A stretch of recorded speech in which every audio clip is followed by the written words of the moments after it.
So friends, आज हम discussion करने जा रहे हैं सतकरतार शॉपिंग आईपीओ को लेकर के। मार्केट में इस आईपीओ की डिमांड काफी हाई फाई है, काफी इसमें लोग हैं जो अप्लाई करने का प्लानिंग कर रहे हैं। In fact me also I am planning to apply in this, क्योंकि जब भी कुछ आईपीओज होते हैं जहां पे जीएमपी अच्छी होती है, जहां कंपनी के फंडामेंटल्स अच्छे होते हैं, फाइनेंशियल्स बढ़िया होते हैं, वहां अप्लाई करने का हमेशा मन करता है। क्योंकि हम अपने पैसों को इन्वेस्ट करते हैं लॉन्ग टर्म के लिए या फिर लिस्टिंग गेन के हिसाब से, तो एक अच्छे प्रॉफिट के हिसाब से करते हैं। डेफिनेटली ऐसा कोई भी आदमी नहीं है जो अपनी इन्वेस्टमेंट्स को लॉस के लिए करता है, राइट? अब वो लॉस हो जाए दैट इज डिफरेंट थिंग, लेकिन मल्टीपल लोग अपने पैसा लगाते हैं, प्रॉफिट के हिसाब से लगाते हैं, करेक्ट? तो अगर हम इस आईपीओ की बात करें, इस टाइम पे इसका पोटेंशियल और डिमांड इसलिए है क्योंकि जो मैंने चीजें इसको अंडरस्टैंड करी, मैंने इस पर रिसर्च किया, आई गॉट दी थिंक कि इसमें जो फाइनेंशियल्स हैं, फंडामेंटल्स हैं, काफी हद तक ठीक ठाक है।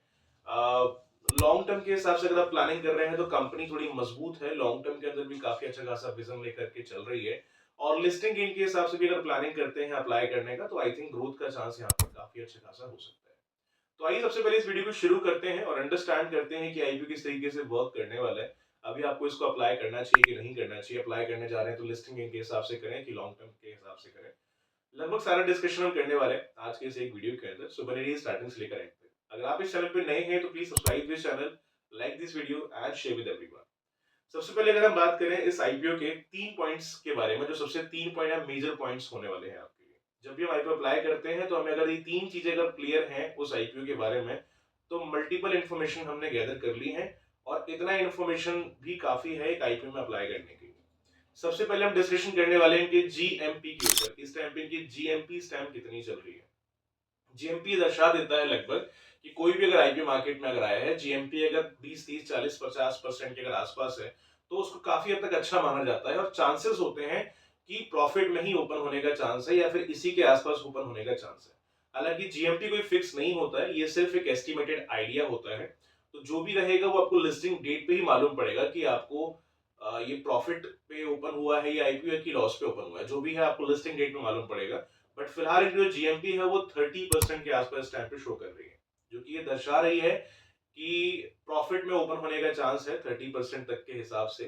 तो ये एक अच्छी वाइब इसमें आ रही है। इनफैक्ट मैं अप्लाई करने का इसमें प्लान कर रहा हूँ, मैं इसमें अप्लाई डेफिनेटली करूंगा, क्योंकि मुझे हर जगह से ये ठीक लग रहा है। जीएमपी भी इनकी बेटर है और थोड़ा सा मैं अंदर गया, मुझे काफी पॉइंट इसमें बेटर लगे, एक दो पॉइंट यहाँ पर थोड़े नेगेटिव लगे।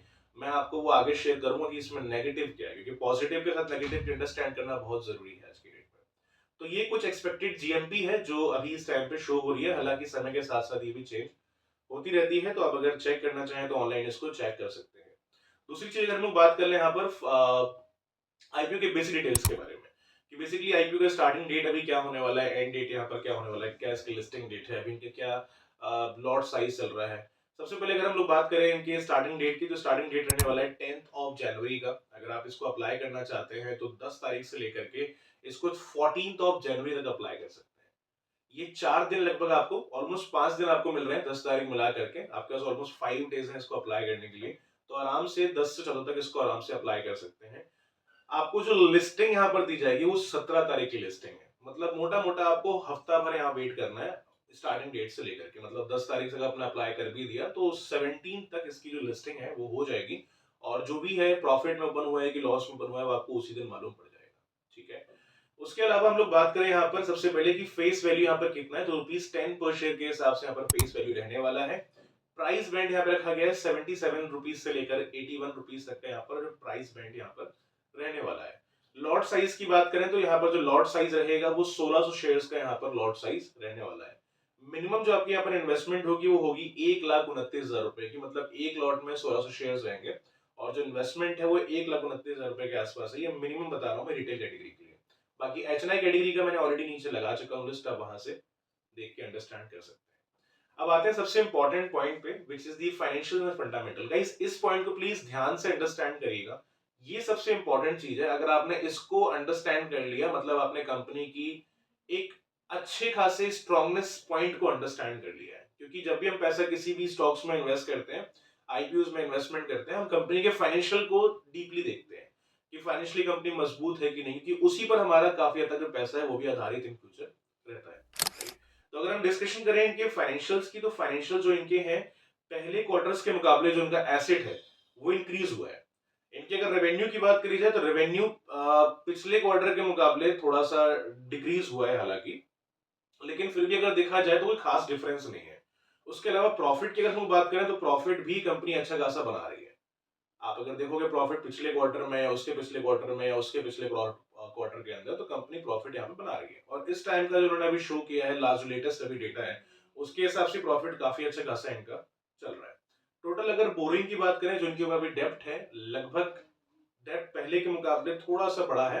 हालांकि आज से 3 क्वार्टर अगर हम छोड़ के पहले देखें तो लगभग डेप्ट ज्यादा था, लेकिन उस टाइम के मुकाबले इस टाइम थोड़ा सा कम हो गया है। तो ठीक है, अगर प्रॉफिट्स के सामने, एसेट के सामने अगर देखा जाए तो इतना कर्जा है तो कोई बहुत ज्यादा कर्जा भी हम इसको नहीं कह सकते हैं। उसके अलावा सबसे इंपॉर्टेंट चीज में आरओई की बात करें, इसमें आरओई इस टाइम पे कितना है, तो आरओई इस टाइम पे 66.84% का है, आरओसी 91.55% का है, आरओएनडब्ल्यू 66.84% समथिंग का चल रहा है। तो ये तीनों चीजें ये दर्शाती हैं कि काफी हद तक कंपनी ठीक है, क्योंकि आरओई, आरओसीई, आरओएनडब्ल्यू और जो फाइनेंशियल्स हमने अभी ऊपर अंडरस्टैंड किए कंपनी के, वो काफी अच्छे लगे। नेगेटिव इसमें बस एक ही चीज लगा कि जो मार्केट कैप है इनका, मतलब एक कंपनी के हिसाब से जो मुझे लगता है कि थोड़ा और अच्छा होना चाहिए था, जो कि मार्केट कैप इनकी ज्यादा बड़ी नहीं है, लगभग 127 करोड़ के आसपास का इनका मार्केट कैपिटलाइजेशन यहाँ पर रह सकता है। तो कुछ ये चीजें हैं। अब सवाल ये आता है कि अप्लाई करना चाहिए कि नहीं करना चाहिए। अप्लाई करें तो लिस्टिंग गेन के हिसाब से करें, लॉन्ग टर्म के हिसाब से करें। देखिए, अगर हम इसमें अप्लाई करने का प्लानिंग कर रहे हैं तो लॉन्ग टर्म के हिसाब से कंपनी में पोटेंशियल दिख रहा है। अगर लॉन्ग टर्म के अकॉर्डिंगली अगर प्लानिंग किया जाए तो ग्रोइंग कंपनी है। अगर आप कंपनी के बारे में और जानना चाहते हैं, कि ऑफिशियल साइट पर जाकर आप चेक कर सकते हैं कि कंपनी कब शुरू हुई, क्या इनका अभी बैकअप वगैरह चल रहा है, क्या इनकी प्लानिंग है फ्यूचर को लेकर के, किनसे डील कर रहे हैं, वो आपको इन्फॉर्मेशन मिल जाएगा।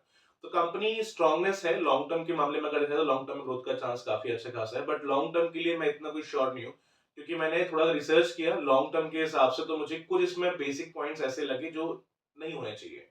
तो आई थिंक लिस्टिंग गेन के हिसाब से करना चाहे तो हम यहाँ पर कर सकते हैं। अगेन, ये कोई रिकमेंडेशन वीडियो आपके लिए नहीं है। सबसे पहले अगर आप इसमें अप्लाई करने जा रहे हैं तो सबसे पहले अपना खुद आप एनालिसिस करिए, उसके हिसाब से आप इसमें आगे बढ़ने का आप डिसीजन लेना चाहें तो आप ले सकते हैं। बाकी आपके लिए कोई रिकमेंडेशन वीडियो नहीं है। फिलहाल मैं इसमें अप्लाई करने का प्लानिंग कर रहा हूँ लिस्टिंग गेन के हिसाब से। लॉन्ग टर्म के हिसाब से मैं अगर आपसे फैक्ट बताऊं तो मुझे कॉन्फिडेंस यहाँ पर नहीं आ रहा है। इनफैक्ट मैं लॉन्ग टर्म के लिए करता भी नहीं हूँ, मोस्टली मैं लिस्टिंग गेन के हिसाब से करता हूँ। अगर आईपीओ मिल जाता है तो लिस्टिंग गेन के हिसाब से मोस्टली आईपीओ में रहते हैं। तो बहुत ऐसे कम है जो लॉन्ग टर्म के हिसाब से आईपीओ में अप्लाई करता हूँ। बट स्टिल, ये आपके लिए कोई रिकमेंडेशन वीडियो नहीं है। एक बार अपने से थोड़ा सा आप भी रिसर्च करिए, आपको क्या अच्छा लगता है लॉन्ग टर्म लिस्टिंग गेन, उसके हिसाब से आप आगे बढ़ने का डिसीजन लेना चाहे तो ले सकते हैं। और अप्लाई आप कर रहे हैं कि नहीं, कमेंट में जरूर बताइएगा। और वीडियो को पसंद आई है तो इसे लाइक करें, इसे शेयर करें।